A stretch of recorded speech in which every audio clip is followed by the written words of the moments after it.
pitfalls that people face during the holidays where they mess up with their nutrition. And I do have some recipes included throughout, and you all get the slides that you can use and hopefully try one of my recipes tonight. So why it matters to eat healthy during the holidays. So look at your mindset around food. I think a lot of people, when it comes to nutrition, they look at this time of the year, October, November, December, and say, you know, screw it, I'm gonna eat whatever I want, I'm not gonna take care of my body and enjoy, go all out. And then in January 1st, people restrict, you know, no alcohol, no sugar, all these crazy diet trends. Whereas for my eyes as a dietitian, I would just like people to be able to enjoy foods throughout the whole year, regardless of the holiday season, and not go through those crazy fluxes where we gain 10 pounds and lose 10 pounds. I'd rather just have people be consistent, and it's a lot better for our metabolic health too.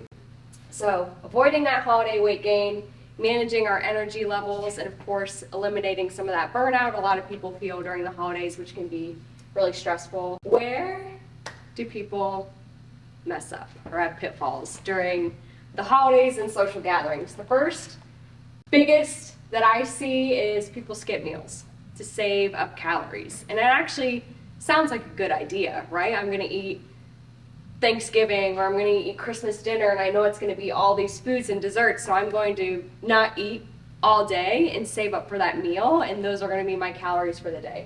Our body is very smart, and that actually backfires for so many reasons. And I'll give you a really kind of quick example I explain to all my clients is we're in 2024, but we're actually like cavemen. Our body is meant to survive. So when we are skipping meals, it actually sends signals to our body that I'm not sure when I'm going to get food next. There might be a famine, there might be a drought. And even though that's not real, what our body does is it conserves energy. So when we're skipping meals consistently, and then when we eat things like fat and sugar and desserts, our body actually holds on to those foods and stores them because it's like, I don't know when I'm going to get my next meal. I'm going to store this away and save it for later so I can survive. So if you think of your body like a caveman, we're always trying to adapt, and when we're skipping meals, again, it's sending that signal of stress, which we ultimately want to eliminate stress. So don't skip meals. Overeating at holiday gatherings, again, that's as a result of skipping meals. When we aren't eating consistently, that sends a lot of hunger signals, and when you're hungry, you're not going to make a good decision. If anybody put chips or broccoli in front of me and I was starving, like I would 10 out of 10 pick chips, and that's not willpower, that's just how our physiology is. Over consuming alcohol, which we'll talk about, and then not making time for yourself, exercise, and sleep. Okay, so top 5 strategies I'm going to go over today. Balancing your plate, that's my biggest tool. Smart snacking, we're going to talk a little bit about what mindful eating and what that is, rethinking your drink, and then how to make sure you are moving and getting enough rest. The most important skill that I teach every single person that I work with, whether they're 13 up to 75, and this is your life hack when it comes to nutrition. Personally, I don't restrict any food. When I go to a party, if there's pizza, I have pizza. If I go to a pasta restaurant, I have pasta, and I don't feel guilt or shame. Now, this is something that I've worked on 10, 15 years in my career and my life, but how I navigate every single social situation is by balancing my plate. And this is such a great method that you can take this holiday season and every single holiday in the future to make sure you're eating healthy and to include some of your favorite foods, because that's such an important part of nutrition. So when we're looking at a plate, and I have some great examples, you're going to see 4 different components, and this is what I look for in a healthy, balanced meal. So first is going to be carbohydrates. Who has heard that carbs are bad for you? Everybody? Some people raising their hand. Yeah, so carbohydrates, they're actually your main source of fuel. They should make up a majority of your calories should come from carbohydrates. Your brain, heart, and your muscles run off of carbohydrates. Your brain is actually the biggest consumer of carbohydrates in your body. As soon as you eat them, it goes straight to your brain. It's what your brain runs off of. So think energy. When I say carbs, think energy. Now we have a spectrum of carbs. Candy is a carbohydrate, but whole grain quinoa is also a carbohydrate. So when people say carbs are bad, they just don't know what they're talking about, right? Like there's so many different kinds out there. Second, protein. Everybody, when we think of protein, everybody automatically thinks of muscles, but it does so much more. They make up our muscle mass. Our hormones are all protein. Our immune system is entirely made up of proteins. Your hair, your skin, your nails, that's all protein. You've heard you are what you eat. We literally are what we eat. Everything we eat makes up every single cell in our body. We're trillions of cells. It comes from our food.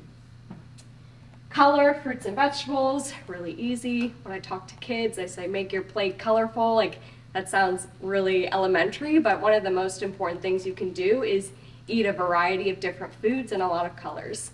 I have clients that say, hey, just tell me what to eat. I'll eat the same thing every single day. That's actually horrible advice. I want you to eat different things, different varieties, different textures, because that makes us healthier. We receive different nutrients when we eat different types of foods.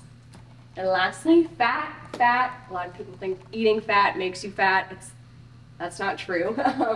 So fat is, again, another macronutrient that we need. It helps absorb a lot of our vitamins and minerals. It's essential for our brain development. Every single cell has a membrane around it that's made up of fat. And when you eat a meal that contains fat, you feel really satiated and you feel like that meal was actually satisfying. So this is my performance plate. So when I'm looking at a dinner plate, what you can think of is these different components. Are they on your plate? And kind of follow these proportions as well. Now I have a caveat to that I'll get to, but looking at this plate, half your plate is going to be color. That's the most important category. So half your plate for dinner should be fruits or vegetables. I know fruit sometimes not at dinner, but think of breakfast and things like that. Quarter of your plate is going to be carbohydrates. That's your main energy source. So your rice, grains, pasta, bread, and potatoes all count as carbohydrates. And then protein is going to be our meat, protein, fish. Also nuts and seeds and beans have protein in them as well. And then fat doesn't really have a spot on the plate, quote unquote, but fat is in a lot of different foods. Like if you eat chicken or meat, there's fat within that meat content. Things like avocado, olive oil is sometimes used in our cooking preparation, so it's not a spot, but it's typically within the preparation of a meal. So caveat to this, as we exercise, and exercise with more intensity, we need more carbohydrates. So, for example, we just had a rower in here. She rows 6 days a week and does like multiple workouts a day. Half her plate or more of her plate is going to be carbohydrates because she is burning so much more energy. If I have somebody who is very sedentary and is maybe looking to lose weight, like they're not going to need as many carbohydrates, but they still need them. So this is a great plate recommendation for general everyday eating, but no, if you are active and you have a really hard leg day or workout day, you are likely going to need a larger proportion of carbohydrates, and you kind of adjust that based on your training. And that's what I teach with my one-on-one clients, is how to adjust their meals based on how they train. So if you go to a holiday party, right, I have great examples. So you're going to a party, there's food out all over the table. How do you decide what to do? So the number one tip that I have when you go to these types of social gatherings is grab a plate, make your plate, and go sit down. The worst thing you can do, and I'm guilty of it as well, is standing over the food and just consuming. You're not even thinking about it. So grab a plate, make your plate, and go sit down. That's a huge hack to navigate these types of social situations. Have a solid breakfast and lunch. Again, skipping meals is not going to work. And if I were at a holiday party, this is what I would do. I would grab my plate. I would do half of my plate being some type of produce. So if there's veggies and dip, if there's roasted vegetables, I would make that about half. Top would be carbohydrate food. So if there's flatbread or crackers, things like that, I would make that the top quarter with some fat like cheese or some deli meats, and then the bottom protein. If there's meatballs or any type of protein, shrimp cocktail, that would be how I would navigate my plate at a holiday party. Okay, holiday dinner, same type of thing. You have Christmas dinner with your family. What you can see from these is I'm not saying you can't ever have any of these foods. There's ways you can have every single type of food and just simply balance your plate. I think my favorite example is a spaghetti dinner, right? If you go eat spaghetti at a restaurant or at your family's house, you take your plate, you load up spaghetti. Spaghetti is your entire plate. You do maybe 2 or 3 meatballs, and you do a side of garlic bread. Well, how I would change that is I would still eat the spaghetti, but I would have salad, some type of roasted carrots, my pasta, and then maybe some salmon or chicken breast. So I'm not saying pasta's bad. Don't ever eat pasta. Like, yeah, eat pasta, but the problem is that our portions are large and we're not necessarily including some of these other components that provide us with a lot of nutrients too. Other tips, bring your own healthy side dish to share. And again, like, one dessert doesn't have to turn into 10 desserts. Like, one drink doesn't have to turn into 100 drinks. Like, it's not never, but how are you kind of keeping some of these things in check? Okay, so I have a little recipe, and again, I'll send these out. This is a great side dish that you can bring, some roasted Brussels sprouts, sweet potatoes, and then I add some pomegranate seeds at the end after they're cooking in the oven. Just olive oil, salt, 425 in the oven. Bring it to your holiday party. You know you're gonna have something that's really delicious and nutritious, packed with a lot of vitamins, fiber, to really help making sure you're getting that category on your plate. Smart snacking. So people always ask me, what are some healthy snacks? Like, snacks are great. I love having a snack. A snack is supposed to help you get in between meal 1 and meal 2 and meal 3. Where people go wrong with snacks is they snack all day consistently, but we're not actually having a good meal. So meals should always be the foundation, the priority, and build in snacks in between as you need them. I think a good rule of thumb for an average person, again, your training will kind of dictate how much you need more or less, but 3 meals and 1 to 2 snacks is a great place to start with just what you're eating per day. Again, snacks going to help you prevent to overeat at some of those larger meals, and again, keeping your blood sugar balanced. My ideal snack pairing, if I were to build a snack, and I have some examples, is going to be protein and produce. So protein is going to keep you full, provide some of those essential amino acids that we need for muscle growth and recovery. And then produce, that color category, is going to provide micronutrients, our vitamins and minerals.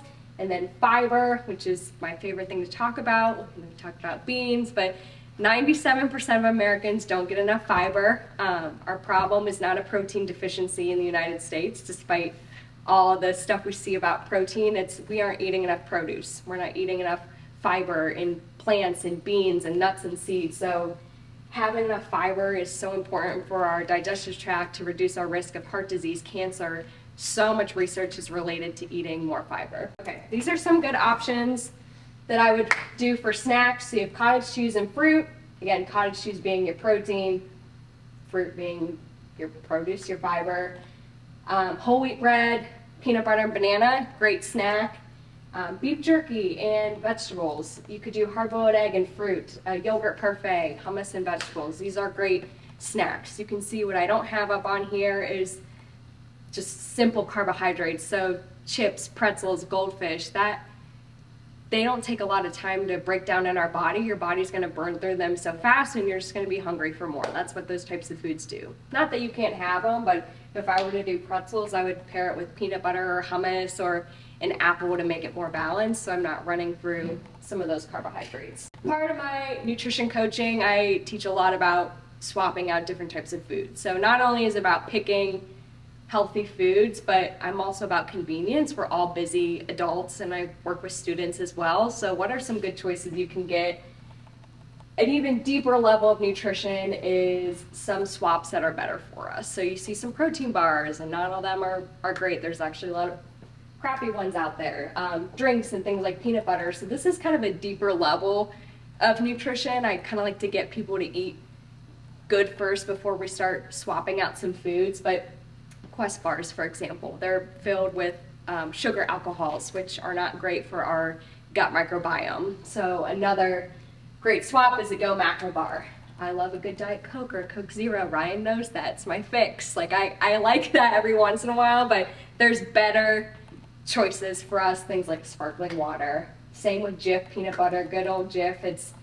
Has a lot of hydrogenated oils and things in it, whereas just pure natural 100% peanuts tastes a lot better, and it's a lot better for us too. So number 3 is thinking about when we're eating, and usually we don't, right? We're inhaling our food, we're in our car, we're at our desk. I traveled to Europe this summer and I learned a lot about how people eat, and they eat a lot differently than us. I think at this time in the evening, the streets would be lined with people eating outside and talking to one another, actually looking each other in the face, enjoying their food, and we don't necessarily have that here. It's go, go, go. When's our next meal? We're not even cooking. We're getting our meals delivered. It's a lot different. So tuning into our mindful eating is sometimes a different practice for us. So slowing down your food. And we're going to do a little exercise with my snack if you want to try it, but taking 30 chews before you swallow. That's going to feel really, really slow for a lot of people. Enjoying every bite, savoring the moment, especially those holiday foods, your grandma's pie or cookies or whatever it is, and then not eating in front of your TV or your phone. So I made peppermint mocha protein bites for you guys to try. So I don't know if anyone has any allergies, but I use almond flour, chocolate protein, flaxseed, cocoa, almond butter, maple syrup, and peppermint extract. So if you guys want to try one or two, I have them, and we're going to do a little exercise with it. So the first thing you're going to do is you're just going to hold it in your hand, and you're just going to look at it, okay? Like, actually look at it, like look at the, like you can see specks in it, you can see some, notice the color, notice the texture. Okay, you're not going to take a bite, you're just going to put it up to your nose and smell it. And actually like smell it like you would smell wine. It smells really good. Okay, notice some smells in the beginning and then some maybe smells, different smells at the end. Okay, and then it's up to you if you want to take one big bite and chew it 30 times and actually count, or take like half a bite and do like half of it. But actually like close your eyes and think about the taste. Okay. Finish your bite. I did 30. It was like 27. I got the 24. I know, right? But think about like if you're eating like Chipotle or a sandwich or something and you actually take 30 bites per bite, like it would take you so much longer to eat. Any observations from anybody? I eat really slow and it's socially awkward. Like, people are like done and I'm like, wow, I guess we gotta go. Like, I don't know. And that's kind of like what I like to teach, or what's cool about nutrition is it's more than just food. It's our behaviors around food, how we look at it, how we feel, how we taste, and even physically how we eat can make a difference. When we slow down, it actually releases more gastric juices in our stomach, which helps break down our food. So when people, let's say, have IBS or GI upset, one of the first things I have them do is simply slow down. So when we slow down, our body receives more cues to make more stomach acid. That saliva cues everything through our body to get ready to prepare to digest our food. So it actually is really helpful if you do experience some GI issues to just slow down. So before I talk about alcohol, I'll tell you a little bit about kind of why I put this on here. Is one of my like resolutions as professionally as a dietitian in 2024 was to talk more about alcohol. And I think it's kind of a interesting thing because when you talk about alcohol and say, you know, you should limit alcohol, people think you're no fun or you're a party pooper or you're a crunchy granola-y person, and that's actually some of the things that people will say or I've heard before. So one of my goals was to talk more about what alcohol actually is and what it does to our body in a very real way as a 30-year-old who makes choices and consumes alcohol, but talk about it in a different way that hopefully can be helpful for you guys. So again, it's empty calories. There's no nutritional value. Many of the beverages and cocktails you get this time of year have empty calories, and when I have true people that want to, you know, if they want to lose weight, if they want to work on their fitness, if they're really serious about being healthier or athletic, this is the first place that we start, and it makes one of the biggest differences in everybody's everyday lives. So the goal is to be mindful of alcohol consumption, just like you're mindful with eating my protein bites, right?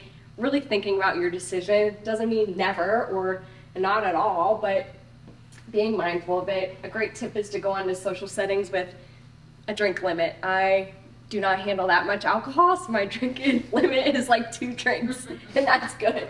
So, but I know, you know what I mean? I'm going in a social situation, I analyze like what's my day, what's my tomorrow, and I make that conscious choice and I feel good about it. I don't feel guilty about the choice that I'm making.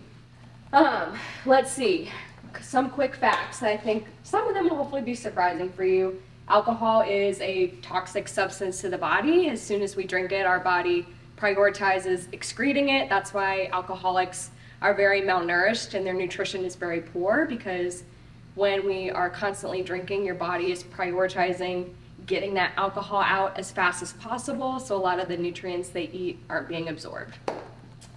Our liver metabolizes it, it crosses the blood-brain barrier, which is a very protective moat over our brain, because our brain is the most important organ, but alcohol can cross it, which is why you feel tipsy or drunk.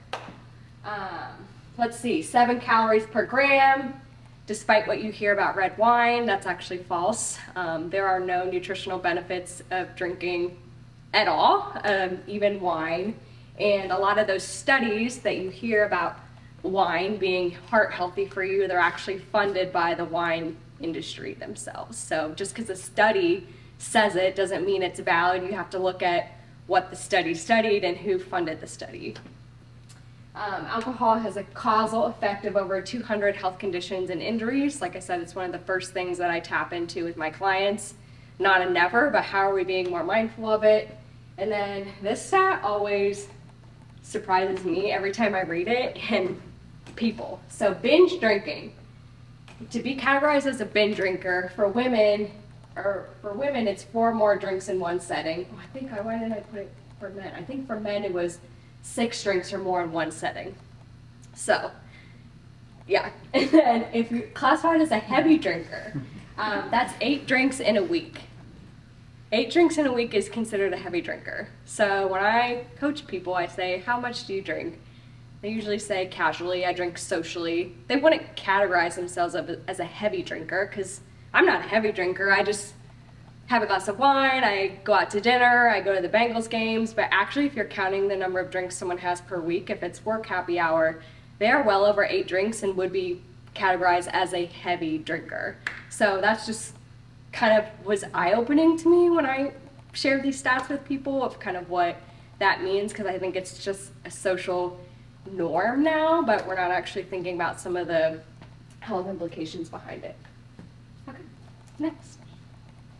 Okay, so again, alcohol, being mindful of it, not an hour never. I'm going to enjoy some alcohol over Christmas because I enjoy wine, but I'm very mindful of my decision and know how it fits into my day, and I have a healthy relationship with it. This is a great recipe you can make that is non-alcoholic and has protein and collagen in it for your recovery, your joints and tendons when you're exercising. This uses a bone broth protein, which is very rich in 2 types of collagen that we need for recovery. Just a cup of milk, you can make it in a saucepan. You're going to receive a lot of great protein, vitamins, and minerals in this hot chocolate. Besides drinking, making sure we're staying hydrated, most of our body is water.